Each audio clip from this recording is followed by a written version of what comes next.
बिना आत्मा और ब्रह्म ज्ञान के गहरी नींद में किसी को कोई दुख नहीं होता।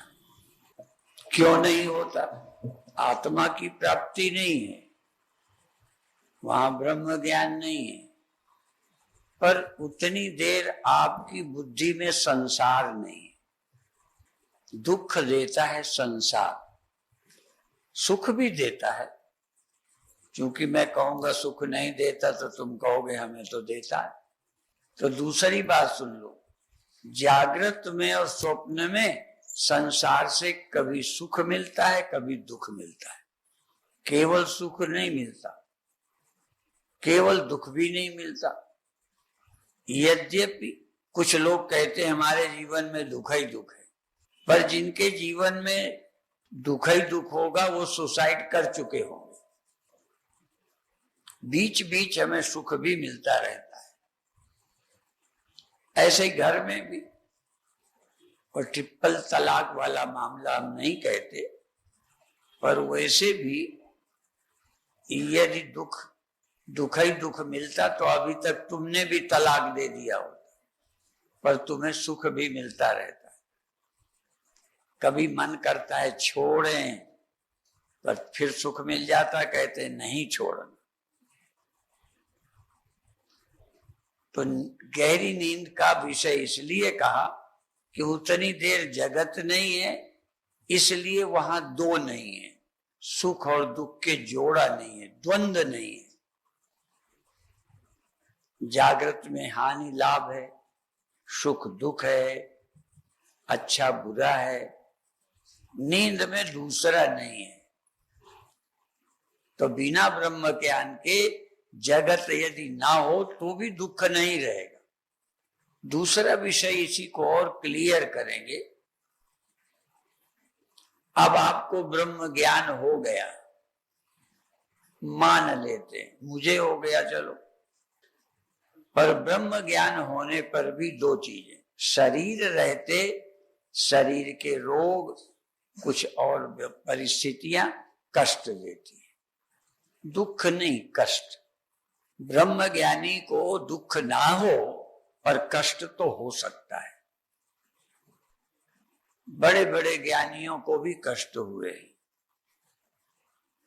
क्यों? कष्ट देह के कारण है, दुख मन के कारण। मन पर जिन्होंने विजय पाली उन्हें भी कभी कभी कष्ट होते हैं। कभी कभी अधिक अभ्यास के बल से लोग कष्ट भी सह लेते हैं। उसको कहते हैं प्रैक्टिस, अभ्यास। जैसे कई ब्रह्म ज्ञानी नहीं है, हमारे में से ज्यादा कष्ट सह सकता है दुष्ट आदमी। ये बदमाश पकड़े जाते हैं, आग लगाते हैं, कीली ठोकते हैं, कांटा चुभोते हैं, पर वो सच नहीं बोलते। और कई लोग तो एक और इंतजाम करते हैं, जब ऐसी परिस्थिति आती है कि हम पकड़े जाएंगे तो फिर ये मारेंगे, तो पहले ही मार लेते हैं। क्यों? वो तड़फाएंगे। विशेष करके यमराज ना मिला हो तो पुलिस तो किसी किसी को मिल चुकी हो।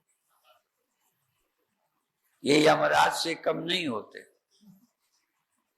किसी केस में पकड़ में आ जाओ, कोर्ट में आप बयान नहीं दे सकते, पर पुलिस वाले के सामने तुम्हें बोलना ही पड़ेगा। इतनी कष्ट देते हैं कि सब आपसे उगला लेते हैं। तो हम अभी ये कह रहे थे, कष्ट को सहने की ताकत अज्ञानी में भी होती, पर दुख को सहने की ताकत ज्ञानी में होती। कष्ट शरीर के तल पर है, दुख मन के तल पर है। दुख आपकी समझ पर निर्भर है, कष्ट केवल समझ पर निर्भर नहीं है, समझ आपकी बहुत अच्छी है। ओले गिरने लगे, बाढ़ आ गई और कष्ट आ गए तो होंगे। सह लेगा ज्ञानी, ये अलग विषय है, पर कष्ट होगा। इसीलिए ये बात हम बार बार दोहराते रहते हैं, देह धरे का कष्ट सब काहू को। देह तो ज्ञानी भोगे ज्ञान से, अज्ञानी भोगे रोज, तो भोगता है। पर दुख जरूर हमारी अज्ञानता से और राग से होता है, वैराग्य की कमी। और घिसा पीटा उदाहरण दे दूं जो पहले बोल चुका हूं। आपके गहने उतरा लूं और कल परसों आपके घर में शादी है और आपके गहने छीन कर, वो जिससे मसाला पीसते हो ना, सलवट्टा, उसमें सब कुचल दें और पूरे के पूरे तौल के वापस कर दें, तो देखो सत्य आपका नुकसान नहीं किया हमने, जान के बोल रहा हूं।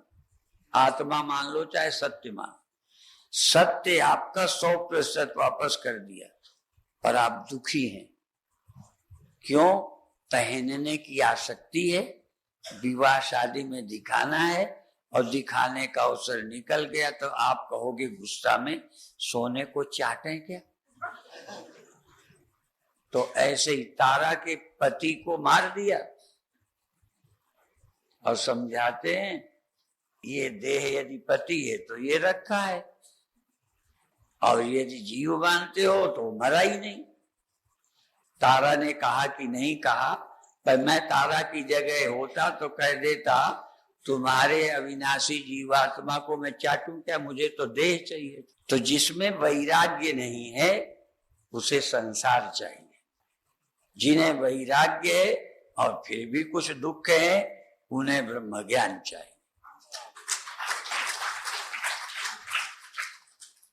बिन वैराग्य ज्ञान नहीं सरसे, बिना वैराग्य के ज्ञान का लाभ नहीं मिलता। आप जानते हो कि हम ब्रह्म हैं, मरेंगे नहीं, बाद में रहेंगे, तो अभी तो आप जिसके साथ रहते हो उसके साथ रहने की इच्छा थी। आप ही सोच लो, आपका देह न रहे, मान लो तुम नहीं मरोगे, तो तैयार हो क्या? क्यों नहीं तैयार? क्योंकि जिनके साथ रहते हो, जिनको परिवार समझा है, उनके साथ रहने का राग है, रहने की आसक्ति है, इसलिए छोड़ना नहीं चाहिए। इसलिए विविक्त देश से वित्वम अर्तिर्जन संसद। विविक्त देश, एकांत में रहने वाला, जहां कोई परिवार नहीं है। वैसे तो संसारी प्रेम वाले भी बोलते हैं, वो लाइन मुझे पूरी याद नहीं है, चल उठे चलिए जहां कोई न माई है न बाप है। ज्यादा प्रेमी ऐसी जगह रहना चाहते जहां कोई अपना ना हो, हम मनमानी से रहें। पर हम कहते हैं चलो उठे चलिए जहां कोई नहीं है। तुम होगे वहां, पर कोई और नहीं होगा। न देह होगा, न इंद्रियां होंगी, न इनसे मिलने के लिए कोई और होगा। काला पानी वाले और फांसी वाले और जेल वाले, काला पानी वाले जिंदा होते हैं, काला पानी में बोल दिया जाता है, लेकिन वो न फोन कर सकते हैं, न बात कर सकते हैं, न मिल सकते हैं। कई लोगों के घर के बच्चे खो जाते हैं, तो वो कहते हैं हमें पता लग जाए कि जीवित है, शुरुआत यहीं से करते हैं। हम नहीं कहेंगे कि आवे, वो वहीं बना रहे, साधु हो गया है तो बना रहे, पर पता चल जाए। ठीक है, ऐसे ही मान लो हमारी तुम्हारी किसी की जीवात्मा देह छोड़ के चली गई और वो मुक्त है, मुक्त है, ब्रह्म में चली गई। तो जिसके पति की जीवात्मा ब्रह्म में चली गई, वो कहेगी ब्रह्म में जाता चाहे ना जाता, पर इस देह में रहता तो ठीक। और एक चुटकुला तो तुमने पंजाबी का सुना ही है, एक लड़का पत्नी से बहुत प्रेम करता था, बहुत प्यार था, तो पहले रोज सत्संग में जाता था, पर शादी के बाद नहीं आने लगा। कभी एक आध दिन आया तो गुरुजी ने पूछा क्या हो गया भाई, पहले रोज आते थे अब नहीं आते। तो उन्होंने कहा वो इतना प्रेम करती है, बिना मेरे खाती नहीं है, ऐसा है, भूखी रह जाती है।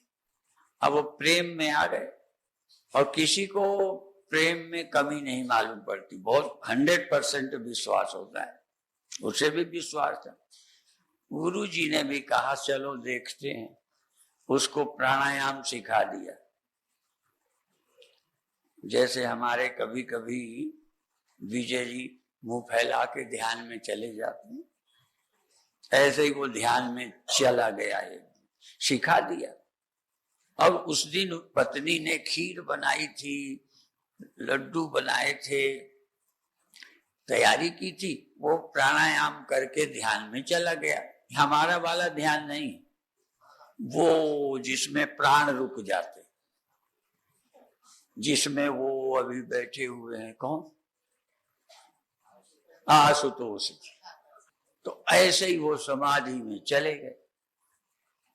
अब पत्नी ने सोचा, देखा, बुलाया, खा लो खीर तैयार है, फलाना है, देखा कि ये तो चले गए। तो सोचती है कि यदि अभी रो पड़ूंगी तो ये खीर रखी रह जाएगी, तो पहले आराम से खा लिया और फिर रोना शुरू कर दिया। और पति को पता है कि खीर खा ली, लड्डू अभी रह गए। तो जब वो रोने लगी, चिल्लाने लगी और भीड़ इकट्ठी हो गई, सब लोग छाती कूटने लगे, तो कहने लगे साईं स्वर्ग सधारियां, साईं स्वर्ग सिधारियां, मैनू कुछ अखो, मैनू कुछ आखो। तो उन्होंने कहा, तो सावधान होके लौट आया, कहते खीर लपालप खाइए, लाडू भी चाखो। खीर तो खाई लिए, लड्डू भी खा ले। तो संसार ऐसा है, लगता ही है।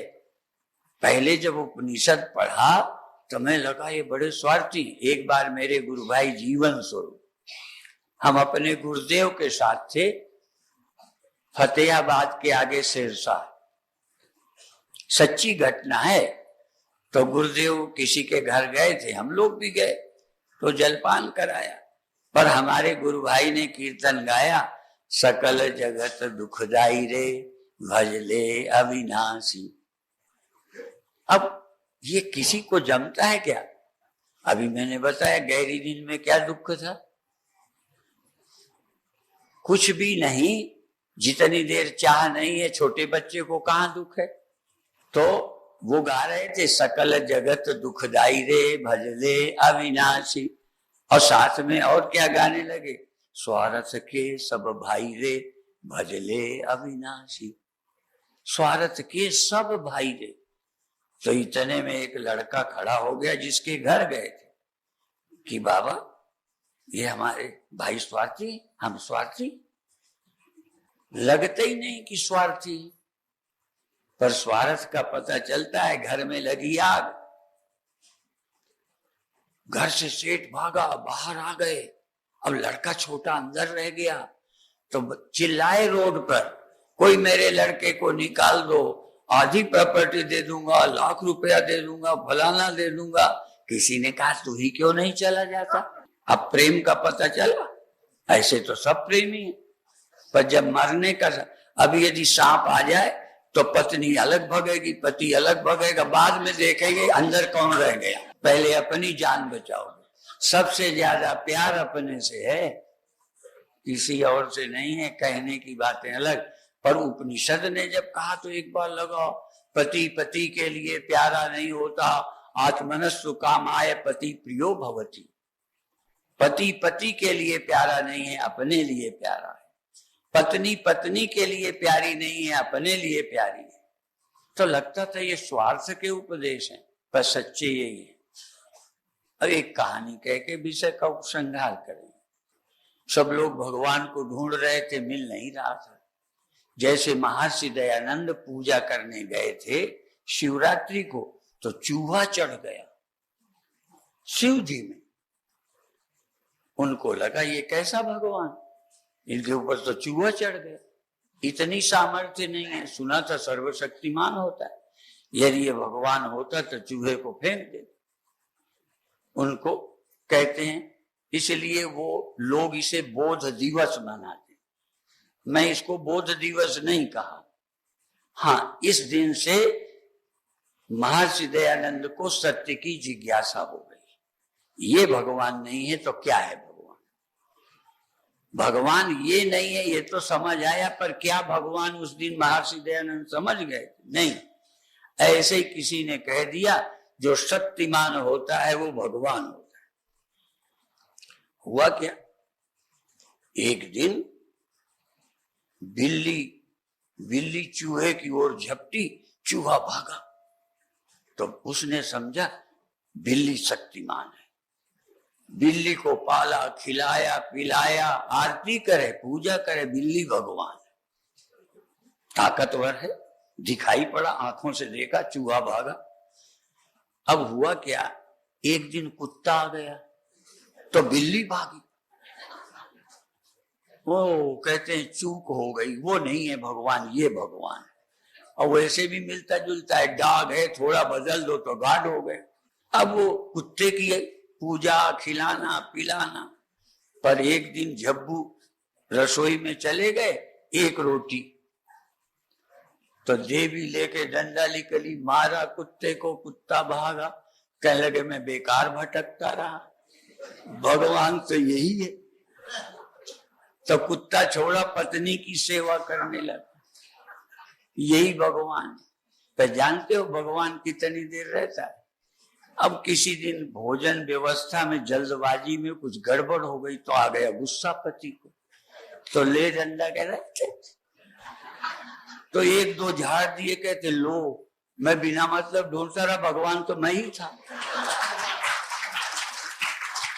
अब कब तक भगवान थे, जब तक हमें गुस्सा ना आया। गुस्सा आ गया तो गए भगवान। ऐसे ही एक यादव जी थे,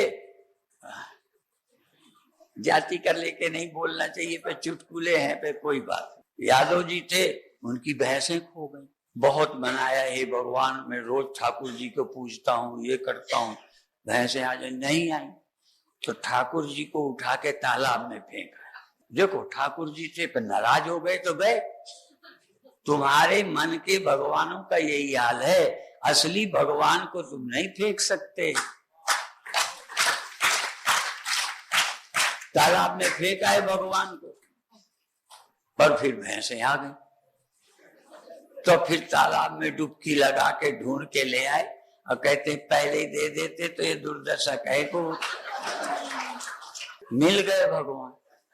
ऐसे ही है। तो ये आपके भगवान क्या है? ये मन का हो गया तो भगवान है, मन के नहीं है तो मैं नहीं मानते, मंदिर जाना। अब गुरु जी तुम्हारे कैसे घर में चरण नहीं डाले, हमने तो बंद कर दिया जाना। लोग तुम्हारे मन वाले यही हाल है, पर असली का त्याग करके दिखाओ।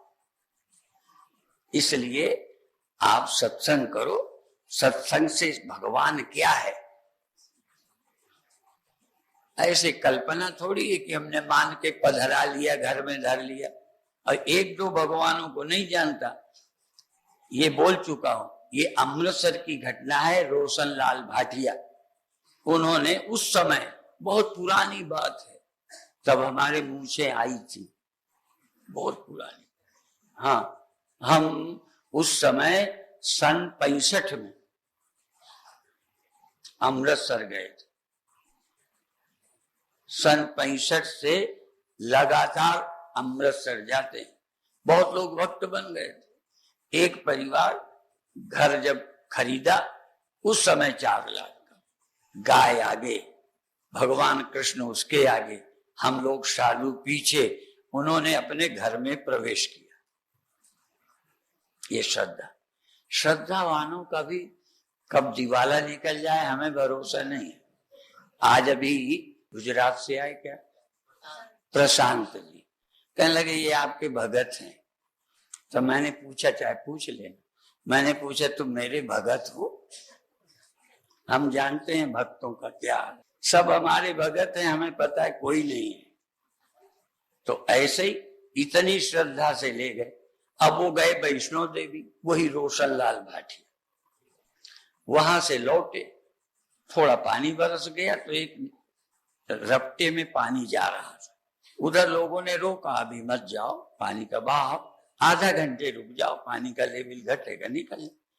कहते मैं काले कलूटा भगवान कृष्ण भक्त थे, मैं इसलिए बोलता हूं, कल्पना करना फालतू की और फिर रोना। अब वो नहीं माने, रफ्ता में पार हुए, निकलने लगे, कार बह गई। अब खिड़की खुल गई, अंदर पानी गया, डूब गए। एक लड़का उनमें बहते में, एक पेड़ था उसमें अटक गया, पेड़ के सहारे बच गया। उस लड़के को फिर बाद में पूछ के पुलिस वालों ने अमृतसर पहुंचाया। अब हुआ क्या, घर में जो ठाकुर जी गए थे ना, गए फेंक दिए। ऐसे ही और हमारे गुरुदेव सुनाते थे, एक देवी ने मनौती की कि मेरे लड़का हो जाएगा तो देवी मैया तुमको हम घी गुड़ चढ़ाएंगे, घी गुड़। अब हो गया लड़का, अब देवी को घी लगा दिया, गुड़ लगा दिया। ऐसे ही एक ने मनौती की थी कि हमारे हो जाए तो हम तुम्हें पड़ा चढ़ाएंगे, पड़ा भैंस का। और वो शिव जी का वरदान था, तो शिव जी की पिंडी में जब लड़का हो गया तो पड़ा को शिव जी की पिंडी में बांधा है। अब देवी को कुत्ता चाटने लगे, घी गुड़ लगा ही था, तो देवी चिल्लाए, तो उधर शंकर भगवान बोले कि तू तो नकटी बूची बैठी है, मुझे तो ये पड़ा जाने कहाँ लेके डालेगा जाके। तो ऐसे वरदान ले लेके ऐसे भगवान मांगे। इसलिए सत्यम परम धीमहि, सत्य का ध्यान करो। बाकी चर्चा कल सुबह ध्यान की करेंगे, इस बार हम कुछ करके ही जाएंगे।